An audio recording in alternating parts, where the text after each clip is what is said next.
An Indiana father is pushing for change tonight after two of his daughters died, swept away in floodwaters. 911, where's your emergency? WRTV investigates obtained 911 recordings that call into question whether the county ignored repeated warnings. The bridge here on Sains Creek is completely washed out. It's gone. Now at 6, WRTV investigates Kara Kenny spending months looking into claims that one Indiana county could have prevented the deaths of multiple people killed in floodwaters. This happened in Laurel, Indiana, in Franklin County. That is in the southeastern part of our state, not too far away from Cincinnati. Kara joins us now with her in-depth investigation, Crisis on the Creek. Oh, ladies. Josh Mosier is a cattle farmer. He's lived in Franklin County, Indiana, most of his life. It's hard living here. Just yards away is Sains Creek, where his two daughters, Kylie and Elysium, died last March. They've touched everything. Their memories here. But it's not just that they died, it's how they died that haunts Josh. Definitely makes it hard to sleep. It's almost like I can hear him call. It's like I can't get to him. It was before dawn on March 20th, 2020. Felina Lewis woke her kids, 4-year-old Kylie, 7-year-old Elysium, and her son Ethan. They got in the van and started heading for the babysitter. She needed to drop the kids off before her 6 a.m. shift at GCOM in Greensburg. It was just before 5 a.m. when Felina and the kids came down this hill, not realizing water had washed away part of the bridge. Their vehicle was swept away and carried down the creek. Josh was on his way to a job when a friend called and told him Felina's van had been found upside down in the creek. My heart fell between my legs. Josh went searching and found Kylie's body first. I just held her and I told her it was okay, that Daddy had got her, that she didn't have to scream for me anymore, but Daddy wasn't done, that I had to find her sister. Hours later, he found Elysium. The girl's mother, Felina Lewis, and her son, Ethan, also died that morning. Sights, sounds, smells, that's the part I struggle with the most. What Josh didn't know at the time is that several people called Franklin County 911 and the Sheriff's Department hours before Felina and the kids went into the creek. The first call came in at approximately 3:17 a.m. from a woman who lives near the bridge. 911, where's your emergency? Sains Creek Road is flooded. Okay, is there an emergency? Is there somebody stuck? No, we just see somebody coming down the hill. They turned around, but yeah, it's flooded bad. Another caller contacted 911 an hour later at 4:18 a.m. Yes, the bridge here on Sains Creek at the bottom of Sains Creek Hill is completely washed out. It's gone on one side. Somebody better get down here and block it off before somebody goes into the river. And a third person called the Sheriff's Department at 4:46 a.m. after her son had trouble getting to work. The water is so deep. He drives a red GMC truck. Okay. He said the water is so deep it was halfway up his headlights, and it is moving very fast, and it almost took him down the creek. Felina and the kids went into the creek minutes after that call. Witnesses said they could hear screaming as their van was swept away. Despite at least 3 warning calls, court documents allege Franklin County did not dispatch a sheriff's deputy or county highway crew to block off the road. This wasn't an accident. This was something that could have been prevented. Carmel attorney Tim Devereaux represents Josh Mosier. To have that specific information provided to you and then not act on it is just unfathomable. Josh and his attorney filed a wrongful death lawsuit against Franklin County and the Sheriff's Department on January 11th of this year. It alleges the county was negligent when it failed to warn the traveling public about the bridge. It also alleges the county converted the 911 calls about the bridge to I-calls, or information only, meaning they did not have to send an officer to the scene. Josh's attorneys obtained the 911 calls through a records request and provided them to WRTV, as well as this call from a Franklin County chief deputy later on the evening of March 20th, asking if anyone had reported the bridge was out. God help whoever didn't pass that on if it did.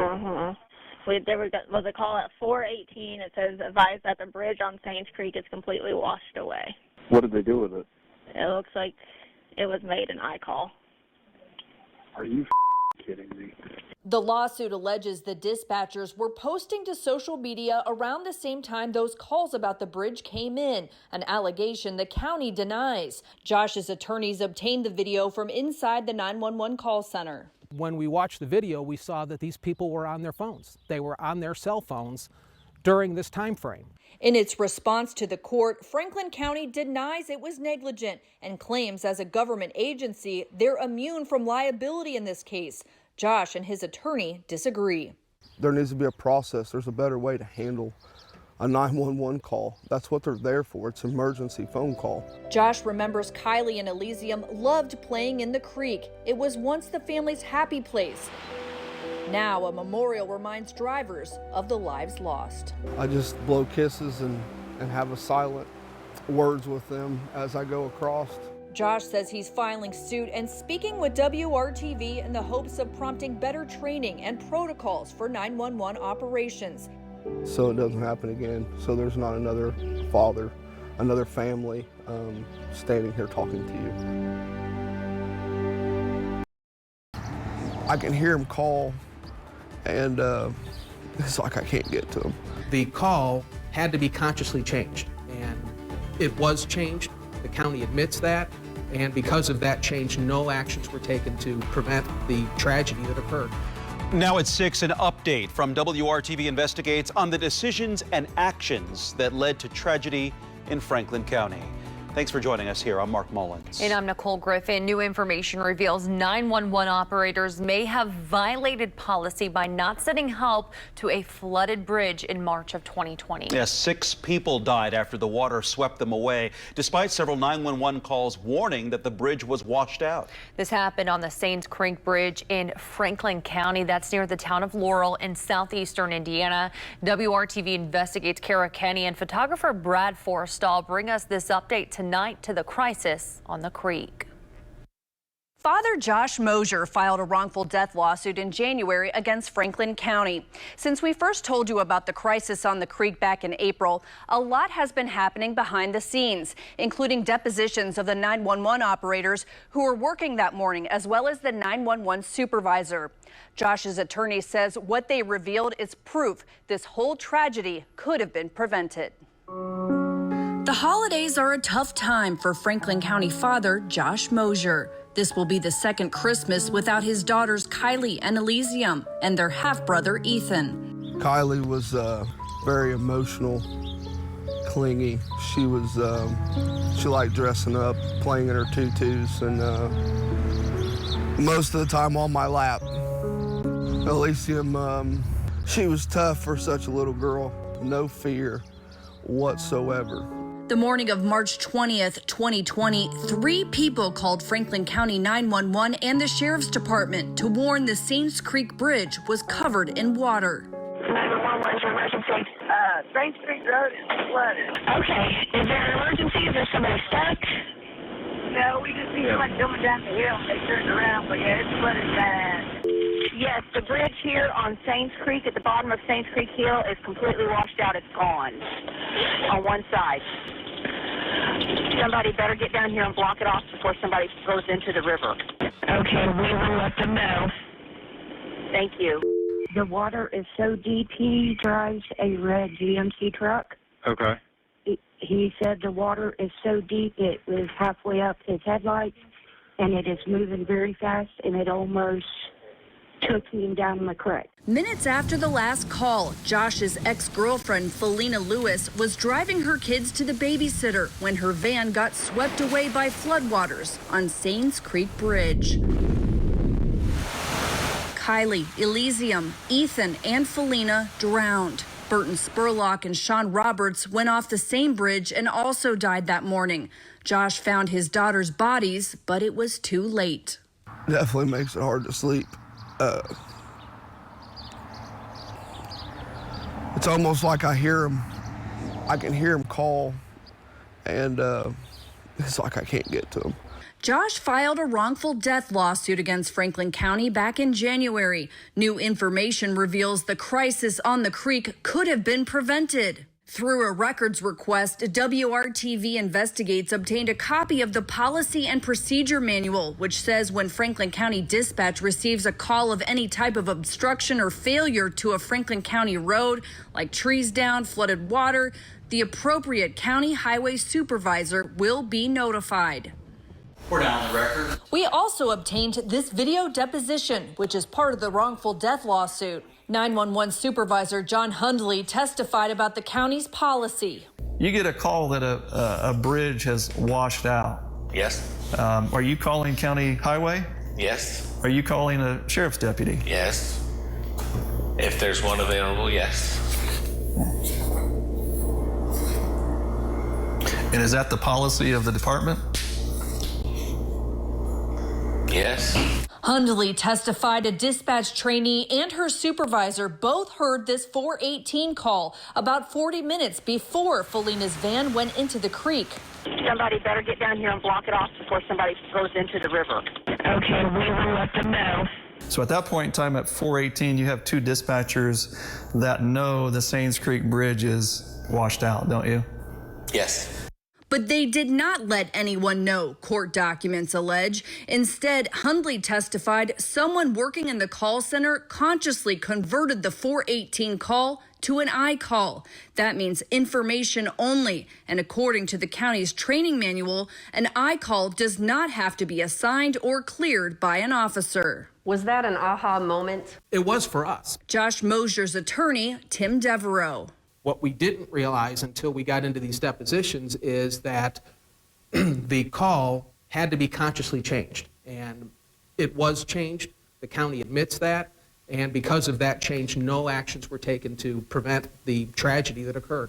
A Franklin County chief deputy learned about this decision when he called dispatch the evening of March 20th to ask if anyone had reported the bridge was out.